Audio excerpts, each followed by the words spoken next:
Fala galerinha, bem-vindos a essa viagem que a gente vai fazer por alguns períodos históricos, por alguns períodos filosóficos e culturais, bem importantes que, como eu tenho frisado para vocês, vai ajudar vocês em alguns aspectos muito importantes. O primeiro deles é que vai dar uma noção interessantíssima de elementos que surgiram na nossa cultura na Baixa Idade Média, lá para o ano de 1200, 1300, e que permanece até hoje, que teve influência no nosso modo de pensar, no nosso modo de ver algumas coisas, né, por boa parte da Europa e tem rastros até hoje. Então, a gente estudar esses movimentos, trovadorismo, classicismo, a literatura de 1500 é importante para a gente entender como algumas coisas que ainda estão aqui no nosso espírito surgiram. E também é muito importante, do ponto de vista pedagógico, para vocês entenderem coisas que vão surgir e vão ter influência e desenvolvimento nos movimentos literários posteriores, galera. Principalmente duas coisas. Né? A gente vai estudar aqui o movimento trovadoresco, como vocês vão acompanhar daqui a pouco, né? Que é numa idade medieval, galera. É sempre bom a gente pensar um pouco da Idade Média. Eu acho que a gente tem pouca noção. Né? Esse quadro, por exemplo, aqui é um bom quadro da Idade Média, apesar de ser um quadro renascentista.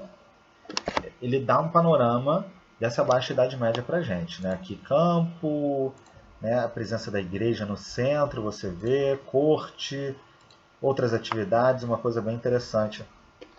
Essas imagens também são bem interessantes para dar uma noção para a gente. Mas a gente começa justamente nessa baixa Idade Média aqui, no fim da Era Medieval, em que a gente vai estudá-la a partir da poesia trovadoresca. E como eu falei para vocês, cara, tem sentimentos, tem mentalidades, tem formas da gente lidar com a vida e com a existência, coisas que estão aqui na nossa vida até hoje, que se desenvolveram aqui, né? E que perpassaram aí várias artes que a gente vai estudar também.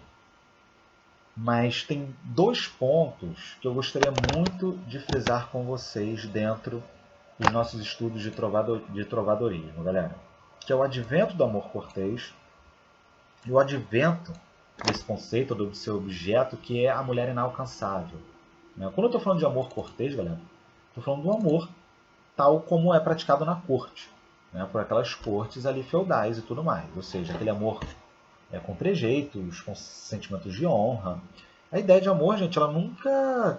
Ela não é uma ideia homogênea. Tenham isso em mente. Né? A nossa concepção de amor ela foi construída historicamente. E é interessante, por exemplo, você pensar que na cultura europeia ocidental, de modo geral, tem vários elementos que contribuíram para a nossa noção de amor. Você vê que, por exemplo, hoje a palavra amor, muitas vezes, ela é quase sinônimo de sexo. Né? Você tem a expressão fazer amor. Como a gente pode criar essa concepção? E provavelmente outras culturas não têm a mesma concepção de amor que a gente ao longo dos anos, ao longo dos séculos, não foi sempre assim. E a forma da gente praticar amor tem um pouco de como esse amor foi entendido dentro daquelas cortes feudais. Isso é interessante para a gente trazer à tona, tá bom? E essa ideia da mulher inalcançável, muito importante também, porque esses dois elementos, na verdade, eles vão ter muita influência no romantismo. O amor cortês ele vai estar muito presente no movimento romântico, e a figura da mulher inalcançável pela sua pureza, pela sua santidade, muitas vezes, ou por quaisquer outros impedimentos ou dificuldades entre o homem e a mulher, isso vai ser uma coisa muito comum, essa figura da mulher como um ser que não pode ser alcançado pelo seu amado e tudo mais, vai ter sempre um bloqueio entre eles, quase sempre de ordem moral ou espiritual. A mulher vista quase como uma santa. Talvez seja até algo influenciado pela teologia católica que atribuiu divindade a Maria e tudo mais, né? Talvez tenha um pouco disso. Porque é uma coisa que eu fico pensando, tá? Eu nunca parei para estudar muito, mas por que essa cultura trovadoresca, né, produzida nas cortes europeias, ela passou a enxergar a mulher como esse objeto quase espiritualizado, principalmente dentro desse amor cortês? Talvez seja uma influência dessa visão, principalmente católica, né? Em que uma das grandes figuras da teologia católica é justamente Maria, né? Uma divinização da mulher e tudo mais. Isso é fundamental porque ainda tem enfim, lastros até hoje, e vai ser fundamental para a gente entender o romantismo, tá bom? Tem coisas... nada, gente, nada nesse mundo surge do vácuo, do zero. Por mais que o romantismo, quando a gente for estudar isso no segundo ano, tenha algum caráter revolucionário e, como é que eu posso dizer assim, original, até por ser a primeira arte dos burgueses, claro que ela vai ter marcas da história, da vida do mundo. Né? Uma das marcas, das inúmeras marcas que o romantismo vai ter do passado da Europa, é justamente essa concepção de amor cortês e da mulher inalcançável. Isso é muito importante para a gente entender. Tá bom, galerinha? Vamos lá então. Quando a gente está falando de poesia trovadoresca, trovadorismo, eu sei que muita gente pensa assim, pô, trovadorismo sempre vem algo pesado à mente, né? Muita gente relaciona trovão, sei lá, algo pesado, sombrio, mas não tem nada a ver, inclusive na raiz das palavras, tá bom? O trovadorismo, na verdade, os trovadores, todo esse termo, essa terminologia, ela vem da palavra trova, que na verdade é sinônimo de rima. É uma palavra que não se usa mais, mas trova nada mais é do que rima ou poesia. Então, trovadorismo é a cultura de se fazer rimas, claro, nos moldes dessas poesias que a gente vai ver aqui. E a gente vai ver quatro tipos de poesias trovadorescas que foram amplamente produzidas nesses 2 séculos aí, mais ou menos, desse tipo de cultura. Primeiro na lírica, ou seja, aquelas poesias mais sentimentais, mais melodiosas, de caráter até mais filosófico, a gente vai ver 2 tipos de poesia, cantigas de amigo e cantigas de amor. Isso a gente vai ver hoje. E na aula que vem, dentro da poesia satírica, a gente vai ver as cantigas de escárnio e cantigas de maldizer. Atentem para uma coisa, a gente não chama aqui poemas. Né? Nessa época era chamado de cantiga mesmo. Isso é muito interessante, galera, porque isso traz à tona o caráter íntimo que esse tipo de cultura poética tinha com a música. Né? Todas as poesias trovadorescas eram feitas para serem cantadas. Isso, na verdade, e eram feitas para ser ouvidas, não eram feitas para ser lidas, apesar de haver manuscritos, haver registro e tudo mais. Mas, de modo geral, ela chegava ao seu público por meio dos trovadores, que passavam pelas ruas cantando e tocando, como essa figura aqui, ó, que você está vendo mais ou menos. Né? Os trovadores, justamente, eram praticamente músicos, né, galera? Muito mais associado à música, como sempre, em várias épocas da humanidade, em que a gente tem uma massa fortemente letrada, a poesia vai estar muito mais associada à oralidade, à audição, do que à leitura. A poesia, para ser lida no silêncio da calada da noite, no silêncio do seu quarto, ela é uma coisa muito moderna. Né? É uma coisa bem moderna. Tanto na Grécia quanto na Idade Média, e principalmente nessa época aqui, do trovadorismo, né, da Baixa Idade Média, a poesia era feita para ser cantada. E olha que legal, primeiro que eu adoro essas figuras aqui típicas da Idade Média, gente, essa estética aqui. Né, você vê, por exemplo, no filme Shrek, esse tipo de imagem aparece também. Às vezes em vários contos de fada, né, você vê esse tipo de estética sendo reproduzida. Eu não sei o nome desse tipo de arte, mas é muito comum na Idade Média. Eu particularmente gosto muito, é muito colorida, né? É maneiro a gente ver isso, que apesar da Idade Média ter sido chamada pelos renascentistas de Idade das Trevas, é lógico que tinha sua produção de conhecimento, tinha sua vida, gente. Não era todo mundo sombrio, assim, atormentado o tempo todo. Você vê que esse tipo de arte aqui, que eu já falei, eu não sei o nome, mas deve ter, que é chamado de luminura, né? Mas deve ter um nome desse tipo de estética aqui, era sempre muito alegre. Eu particularmente gosto muito. E acho que a gente consegue ver também que era uma manifestação bem popular, né? Diferentemente de outros períodos em que eu vou dizer para vocês também, caraca, essa poesia ela foi muito mais praticada para ser ouvida e falada do que para ser lida. Nesse caso aqui, a gente tem uma indicação de que tudo isso aqui era uma festa popular mesmo, né? Apesar dos trovadores, desses poetas serem todos aristocratas e, na maioria dos casos, eles serem príncipes ou reis, muitos reis e príncipes foram bons trovadores, principalmente em Portugal, você vê que isso aqui era uma festa popular. Acho que todo mundo participava, provavelmente saíam procissões nas ruas e reforça o caráter musical de tudo isso e até o caráter feliz, né, de festa popular. Tem uma coisa muito importante para a gente dizer aqui. sobre o fato de ser uma cultura popular, que é o seguinte, né? O trovadorismo ele foi uma das primeiras manifestações da Idade Média de caráter laico. Como assim de caráter laico? Ou seja, que não era voltado para a lógica da igreja. Poemas, músicas, pinturas, esculturas, de modo geral na Idade Média, elas eram feitas dentro da lógica teocêntrica católica, ou seja, eram artes puramente religiosas. Aqui a gente começa a ter, de uma maneira mais abrangente, um desenvolvimento cultural que trata justamente de questões do dia a dia, né, que você vai começar a falar do amor, vai começar a falar da amizade, você pode começar a falar do ambiente, né, você pode começar a descrever algumas coisas, e todas essas são temáticas que não entravam, tá bom? Não entravam na arte medieval propriamente dita, tá certo, galera? Isso tudo aí, você falar de amor, de amizade, você falar de guerra até, ou falar de outros temas, era algo que não pertencia à arte da Idade Média. Isso começa a entrar, galera. Isso começa a entrar e até envolver mais o público, né? Você começa a ter uma arte, uma poesia laica, uma poesia desvinculada da lógica teocêntrica da Igreja Católica, tá bom? Isso, claro, aqui você não tem nada de revolucionário como no Renascimento, não é algo também exatamente antropocêntrico, mas é assim, é uma saída que as pessoas já começam a ter para respirar também ares que não sejam os ares com cheiros de incenso, com cheiros de vela, né? Com cheiro de igreja.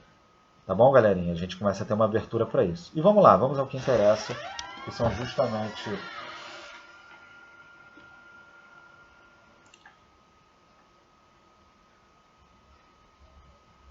E vamos para o que interessa realmente aí pra gente, galera. O que a gente vai ver hoje aqui, cantigas de amigo e cantigas de amor, tá bom? Como eu já falei para vocês, né? A gente não vai chamar isso de poesia, não vai chamar de poema. Será chamado de cantiga para reforçar justamente esse caráter aí musical de toda essa cultura, tá bom? Eu vou fazer aqui um quadrinho de distinção entre cantiga de amigo e cantiga de amor, principalmente em dois quesitos, né? Na estrutura, na característica estética e formal desses dois tipos de poema, e na temática. O que diferencia uma cantiga de amigo e uma cantiga de amor? Não vai pela lógica assim, tão bate-pronto não. Cantiga de amigo fala de amizade, cantiga de amor fala de amor. Ambas falam de amor, na verdade. Mas a gente tem algumas características interessantes aí para a gente distinguir. Eu até botei aqui nesse slidezinho para vocês, para ficar um pouco mais fácil, né? Eu vou começar falando da temática, galera. Não. Primeiro eu vou falar disso aqui, né? Cantiga de amor sempre vai possuir um eu lírico masculino, ou seja, é um homem falando. Qual é a voz que fala no poema? Qual é o eu lírico? É um homem. No caso da cantiga de amigo, o eu lírico, ou seja, a voz que fala no poema, vai ser sempre uma mulher. O poeta é sempre homem, gente. Todos os poetas eram homens. É o que eu estou falando de eu lírico, aquela distinção que a gente faz entre poeta e eu lírico, tá bom? Eu lírico, a voz que o poeta desenvolve dentro do poema. Na cantiga de amigo vai ser feminina, na cantiga de amor masculino. E quanto à temática, uma coisa muito interessante é que a cantiga de amor ela vai tratar desses dois pontos principais que eu tinha falado para vocês, né? O distanciamento amoroso, essa coisa do amor sempre longe, principalmente, quase sempre aqui, por causa do afastamento devido às guerras, né? Era uma época em que estava havendo muita guerra entre cristãos e mouros, cruzadas, retomada de territórios por parte dos cristãos que os árabes tinham ocupado na Europa, principalmente na Península Ibérica. E aí tinha muita caso de homens que foram para a guerra e tudo mais. E a gente vai ver essa temática do distanciamento amoroso muito presente. E outra temática, aquela que eu já tinha falado para vocês, é a da mulher inacessível. Algo que começa a ser desenvolvido nessa cultura aqui, que vai chegar até o romantismo.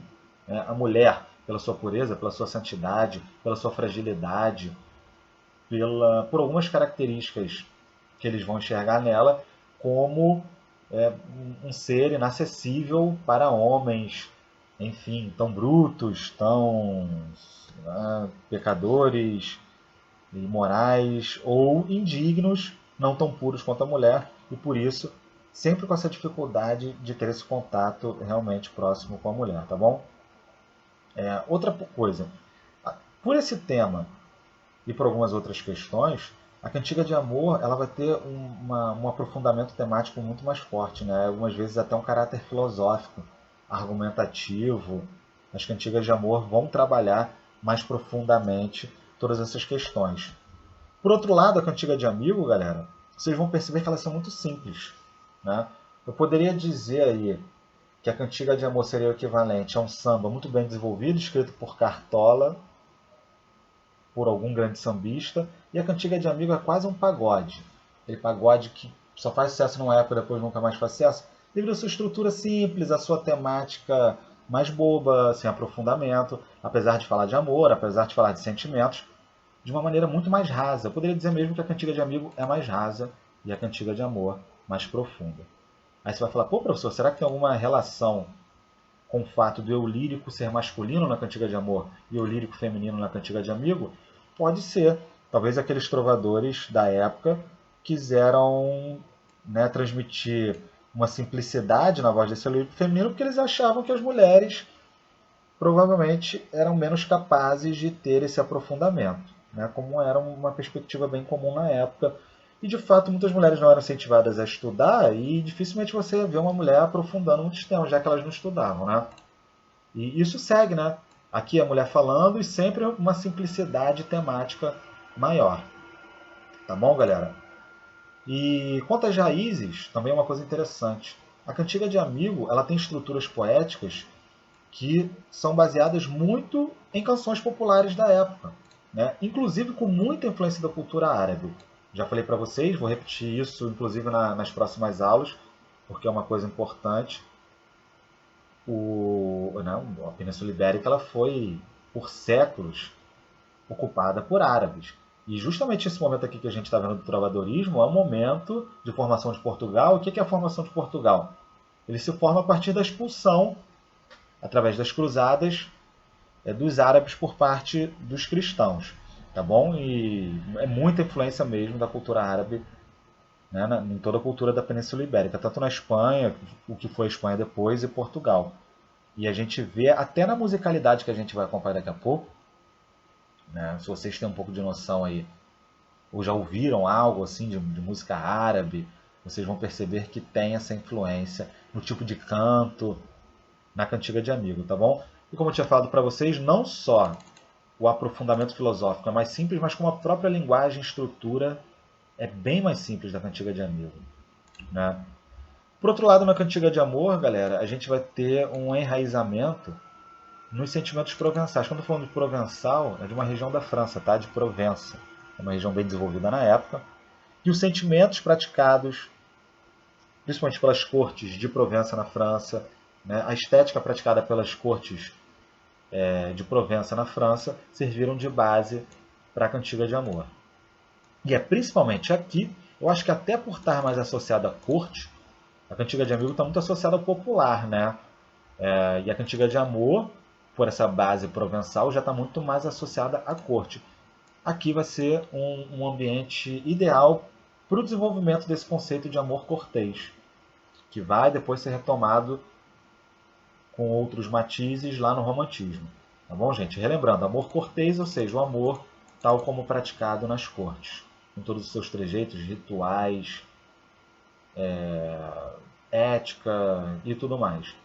Beleza? Basicamente a gente tem essa distinção aqui, e é o seguinte, né? A gente aqui no livro, vocês podem acompanhar um pouco mais, tá bom? Lá, vestígios da cultura árabe, linguagem simples.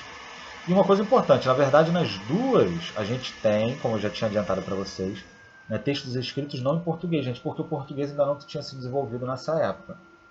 O português ele se desenvolve de vez mesmo um pouco antes de 1500, né? Um pouco antes de 1500 e ele vai se tornar uma língua mais bem compilada depois da publicação dos Lusíadas, aí já 1500 e pouco, tem todo um processo aí. Mas ali 1300, 1400 e até antes 1200, o que era falado ali era uma espécie de galego-português. Daqui a pouco a gente vai fazer uma análise dessa língua também, essa outra língua, que tem, claro, muitas semelhanças com o português moderno, mas e semelhanças com o espanhol também, né? Foi a língua que deu origem para os dois idiomas modernos.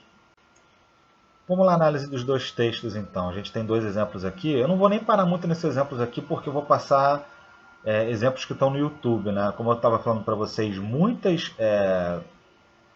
dessas cantigas, na verdade, muitas se perderam. A palavra não era muitas, não. Na verdade, pouquíssimas dessas cantigas chegaram até nós com uma espécie de anotação musical que é algo muito próximo de uma partitura. Eu acho que a gente, de todas as cantigas que chegaram até hoje pra gente, sei lá, tem aí umas 200 ou 300, só 15 ou 20 tem essas anotações musicais, que é quase uma partitura, que permitiram, né, que muitos grupos, orquestras, bandas, a galera música contemporânea pudesse reproduzir. Tem no YouTube, aí a gente vai ouvir daqui a pouco umas. Tenta ler isso aqui, eu vou tentar ler também junto com vocês. Tenta imaginar isso aqui musicado. Acho que vocês vão ter uma representação musical bem diferente do que será visto. Mas vamos lá, vou tentar ler para vocês. Aqui tem uma tradução, né, em português. Eu não gostei dessa tradução, mas pode dar uma ideia. Por que eu não gostei? Porque ela muda a estrutura das rimas, ela muda a posição das palavras na frase. Acho que modificou demais, mas o sentido tá o mesmo, né? Antes de eu ler esse poeminha aqui para vocês, que é uma canção de amigo, vocês vão ver que tem uma estrutura muito mais complexa do que a canção de amigo. Essa aqui é uma canção de amigo, mas isso é uma canção de amor. A canção de amor é mais complexa, né? Aqui já dá para vocês verem que é uma estrutura mais simples, né? Levade, amigo, que dormides as manhãs frias, todas as aves do mundo d'amor diziam, leda mando eu. Né? Levade, amigo, que dormides las frias manhãs, todas as aves do mundo d'amor cantavam, leda mando eu. Isso vai se repetindo, você vai ver que as estruturas frasais não variam muito. Cantiga de amigo, ok? Cantiga de amigo, estrutura simples e tudo mais. Mas vamos lá para a cantiga de amor, que é um pouco mais complexa, dá mais trabalho. Primeira coisa, antes de vocês lerem, quando vocês lerem essa palavra aqui, ó, Senhor, tá bom? Em galego-português, vocês vão perceber, na verdade, que ela serve tanto para homem quanto para mulher. Não tinha senhor e senhora. Senhor era uma palavra só que servia aos dois gêneros, né?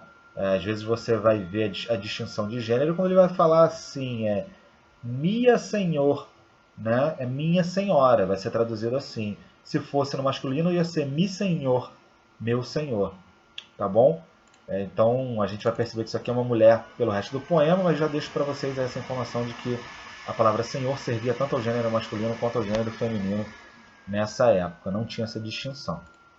Vou ler para vocês aqui esse trechinho, porque eu lendo talvez facilite o entendimento de vocês. Vamos lá, a leitura. Contá, Senhor, que meu de vós parti, a tã muita que nunca vi prazer, nem pesar, e quero-vos eu dizer, como prazer, nem pesar não ervi. Perdi o sem, e não pós extremar, o bem do mal, nem prazer do pesar. E desde que meu Senhor, per boa fé, de vós parti, creede agora bem que não vi prazer, nem pesar de rem e aquesto direi-vos porque perdi o sem e não pós extremar, o bem do mal, nem prazer do pesar. Vocês vão perceber aí, né, galera, que pela tradução, acredito, mais do que pelo poema em galego-português, que nessa cantiga aqui o eu lírico lamenta o distanciamento físico da mulher amada como uma boa cantiga de amor, né? Assumindo uma postura de submissão e fidelidade típicas do amor cortês. Essa é uma atitude muito típica do amor cortês, né? A submissão, a fidelidade amorosa. Tem também toda uma influência da estrutura social feudal no trato do amor. Olha que coisa interessante, como a estrutura social da época influenciou o conceito de amor que eles tinham. O conceito de amor cortês ele é totalmente delimitado pela estrutura social do feudalismo, né? Tinha isso, eu não tinha apontado para vocês antes, né? O homem, dentro do amor cortês, sempre vai se colocar como um servo da sua senhora amada, tá bom? E basicamente isso que isso vai enfatizar, que esse tipo de poema vai enfatizar. Tá bom, gente? Aí, como é comum as cantigas de amor, o poema apresenta uma nítida tensão argumentativa, né? O eu lírico pretende convencer a mulher amada da necessidade que ele tem de vê-la. Sempre esse lance do afastamento. E aí a gente vem nessa definição aqui, ó, muito importante no livro de vocês, né? O que viria a ser o amor cortês e como isso está dentro desse texto. Tá bom, gente? Quiser ter um pequeno quadrinho resumitivo do que é o amor cortês, está aqui. Isso certamente servirá para várias questões que a gente vai fazer, vários trabalhos. Tem essas características, basicamente. Submissão absoluta à dama, vassalagem, né? A promessa de honrar e servir a dama com fidelidade, prudência para não abalar a reputação da dama. O cara ele se comporta como um cavaleiro, né? O amor cortês, o cara que desenvolve o amor cortês, ele age como um verdadeiro cavaleiro feudal. A amada é vista como a mais bela de todas as mulheres, é sempre a mais bela. E também o cara é capaz de desprezar títulos, honras, bens terrenos por essa mulher. Tá bom, gente? Basicamente o amor cortês ele se fundamentou dessa forma, e esse sentimento, essa forma de enxergar o amor entre um homem e uma mulher vai se estender por boa parte, por toda essa cultura trovadoresca e por boa parte da noção de amor da Europa, né, pós-Idade Média. Pós-Idade Média até a Idade Moderna, basicamente, que isso aí agora já está caindo um pouco. Aliás, já caiu há muito tempo, com certeza. Vamos lá, Cantiga de Amigo, de Nuno Fernandes Torneol. Eu só vou ler alguns pedacinhos porque eu vou passar aqui elas cantadas para vocês, tá bom? Levade, amigo, que dormides as manhãs frias. Levade, uma palavra em galego-português que significa ergue-te, ou seja, levanta, né? Levade, amigo, que dormides as manhãs frias. Todas as aves do mundo do amor diziam, leda mando eu, ou seja, alegre eu ando. Isso vai se repetir toda hora lá. Leda mando eu, leda mando eu, leda mando eu. Alegre eu ando, alegre eu ando, alegre eu ando. Estrutura frasal bem mais simples. E vocês vão perceber aqui, né? Ergue-te, amigo, que quem fala é uma mulher, obviamente, tá bom? E o poeta é um homem, mas o eu lírico é uma mulher. Beleza, galerinha? Vamos lá, eu vou passar aqui para vocês alguns exemplos de duas músicas. Vou deixar aqui para vocês conhecerem. Vou deixar como complemento. Vou botar aí na verdade, vou botar no link. Eu não vou botar aqui dentro desse arquivo, não. Vou botar um link para vocês abrirem. E serão justamente essas duas canções aqui, galera. A Cantiga de Amigo, chamada Ai Flores do Verde Pino. E essa outra cantiga aqui, que é uma cantiga de amor do Dom Diniz, O que vos nunca cuidei a dizer. Botem lá no YouTube, vocês têm um link aqui também que eu vou lançar para vocês. Vamos ouvir, vamos analisar um pouquinho dessas canções e trocar uma ideia sobre elas, sobre algumas características presentes nesses dois cantos. Galerinha, antes de passar aí pra gente ouvir as músicas, fiz um quadro comparativo aqui para vocês bem interessante, tá? Sobre a questão da linguagem. Vocês viram que ali é uma outra língua, mas com muitas similaridades com o português, e em alguns casos com muitas similaridades com o espanhol, tá bom? Mas quanto ao vocabulário deles, eu anotei algumas coisas aqui, como a palavra senhor, que eu já falei para vocês, serve tanto para mulher e para homem, né? Meu senhor, minha senhor, é assim que eles falariam. Uma coisa interessante, esse des. Vocês devem ter visto isso, ou vão ver também nas outras cantigas. Des significa desde. Eu acho interessante porque hoje muita gente escreve errado o desde e escreve des mesmo, né? As pessoas escrevem des. Ou seja, o que mostra que não é um erro ilógico dessas pessoas. É uma contração que já era feita até em versões anteriores da língua portuguesa e no galego português. A contração, aliás, que é uma característica da língua portuguesa de hoje, que ocorria aqui direto. Né? Por exemplo, sem é sentido, né? É uma palavra que significa sentido. Neum, que é nenhum. Gram, que significa grande. Mia, aí tá igualzinho no espanhol aqui, né? Igualzinho no espanhol. Espanhol ou é italiano, não sei, em alguma língua neolatina. Mia, que é minha. Fremosa, que é formosa. Não, aqui era non. E eu quero chamar a atenção de vocês para uma palavra que vocês vão ouvir ou ler nas cantigas que a gente vai acompanhar aí no YouTube, que é coita, tá bom? Coita, gente, é uma palavra que significa dor, dor sentimental, dor no coração. E é dessa palavra aqui que se originou uma palavra muito comum até hoje, que é coitado. Coitado, coitada, na verdade é uma pessoa cheia de coita, ou seja, cheia de pesares e de dores internas existenciais. A coita tem muito a ver com isso e, claro, principalmente um sofrimento amoroso, mas é um sofrimento no coração. A coita, estou cheia de coita, ou seja, estou cheia de dor no coração, dor interna. Quem está cheio de coita é um coitado, é uma coitada. E na estrutura frasal a gente vê essas coisas aqui muito próximas do espanhol, né? Todas as aves do mundo, vou-lo busquei, que é uma coisa que existe até hoje no nosso português, mas é ultra formal. E processos de contração, igualzinho a gente vê no português de hoje. Possa extremar, vosso amor, leda mandeu, né? A gente vai realmente verificar esse tipo de construção.